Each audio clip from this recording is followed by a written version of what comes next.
Today's video, we're going to talk about how much financial advisors charge and how much it's going to cost you to work with one if it is something that you've been thinking about doing and you're just not sure what the pricing structure will even be. This video will help you out. But first, remember to subscribe to my channel if you're new here, which you probably are because I'm a pretty new YouTuber. And I do offer financial advice. I try to put out videos every week about different financial topics to help you feel encouraged and strong when it comes to managing your money. There's two typical price structures when it comes to working with a financial advisor. And for this video, I'm talking about an actual real life person, not a robo-advisor, not a computer.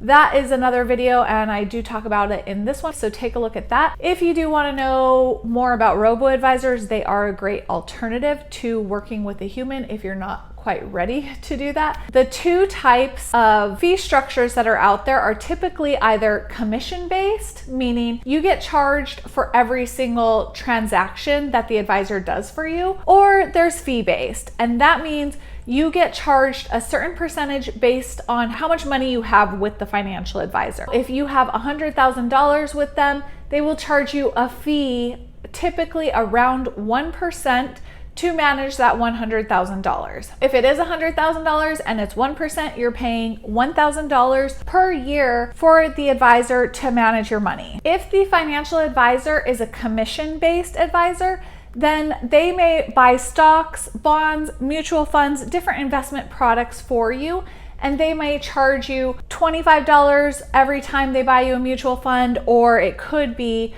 a 4% fee for the fund and then maybe 1% per year after that. There are so many different pricing structures when it comes to commission-based fees, and it can become really unclear to know what you're actually paying under a commission-based advisor. There is some shadiness that does happen, unfortunately, on the commission side because they may be incentivized to place an extra trade or to get you into this product over that product because this one pays an extra percent in their pocket, and it might be a little bit better for you, but maybe not a full percent worth, if that makes sense. So you really do have to be careful with commission-based advisors. On the other hand, fee-based advisors, there can be some shadiness too, depending on the service that you're getting. A fee-based advisor, they may put you in a portfolio, charge you that 1% per year, and never help you or do anything beyond that initial setup of getting you invested. That means you're paying every single year for this investment product and you're not really getting the residual benefit of that 1% per year that you're paying. You really have to ask yourself, like, what am I getting from this advisor that I'm working with? And I probably should have said this in the beginning, but typically to work with a financial advisor, if you were to call up any brokerage firm, they're going to at least want you to have $50,000, but more realistically, they're going to want you to have $100,000 or $200,000 or $250,000 to even get any help from these advisors. If you're not at that point in your life where you have that much money, you have alternatives, like I said in the beginning, robo-advisors or creating your own portfolio. And if you need help with that, take a look at this video because I do walk you through how to create your own portfolio if you're not at a place to be working with a financial advisor. A lot of people aren't, which is why I started this YouTube channel, because when I was working at E-Trade, I would get calls all the time from people saying, hey, I just started out, I've got $500 or $5,000, like what should I do? I actually do care, so I try to point people in the right direction, but the majority of people, if you do that, you're gonna get sent to a call center, which could be okay. You're not really likely to get one-on-one customized service unless you have hundreds of thousands of dollars, which I think is very unfortunate. So that's why I started Money with Maggie. So again, be sure to subscribe to my channel so that I can see that you do care about this information because I care about getting it out to you. Anyway, back to the cost of hiring a financial advisor.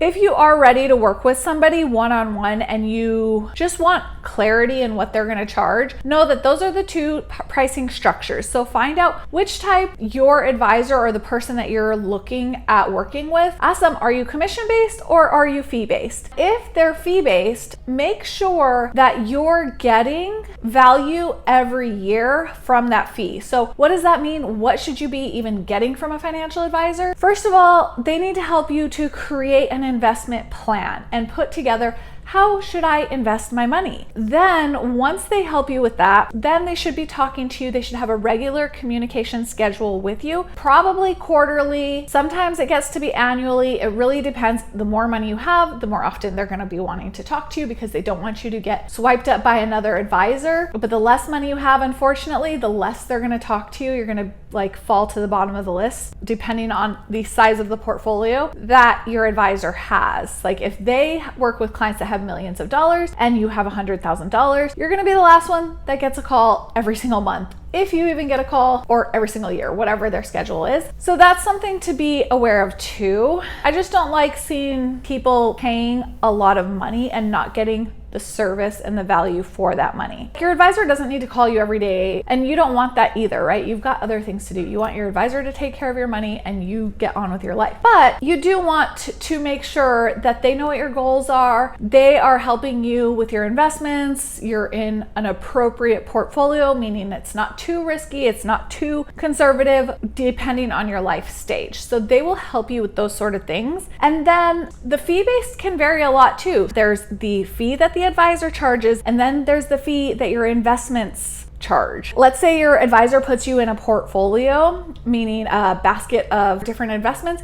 Each one of those has a fee associated, most likely. Let's say it's some mutual funds, maybe that's 0.5%. Like each one of the funds charge 0.5%. So that's gonna be that 0.5% tacked on to the 1% that your advisor charges. So now you're paying 1.5%. Know that those are two separate fees. Some advisors will discount it, some won't. Make sure you ask so you know what you're being charged. Ask what's your fee, what's the fee for the investments. Some advisors will create stock portfolios for their clients, and their fee is everything, because stocks you don't have to pay for like on a recurring basis like you do for ETFs or mutual funds. And if you need help with those, take a look at these videos and that'll break down the differences in these investment products. If your advisor is commission based, just know anytime they call you to say like, hey, take a look at this XYZ fund, is there a reason you need to be getting out of what you're currently in and moving into this? Most of the time, once you get into something, you don't really need to be making a lot of changes unless your life situation changes, or if you've been in something for several years and now you're getting closer to retirement, maybe you need to get something more conservative and your advisor can help with that. But if nothing's really changed for you and they're offering you something else and they're commission based, that might be a sign that they're just trying to generate some revenue. Ask questions. Don't be afraid of that, and make sure that they're being clear with you on what you're paying.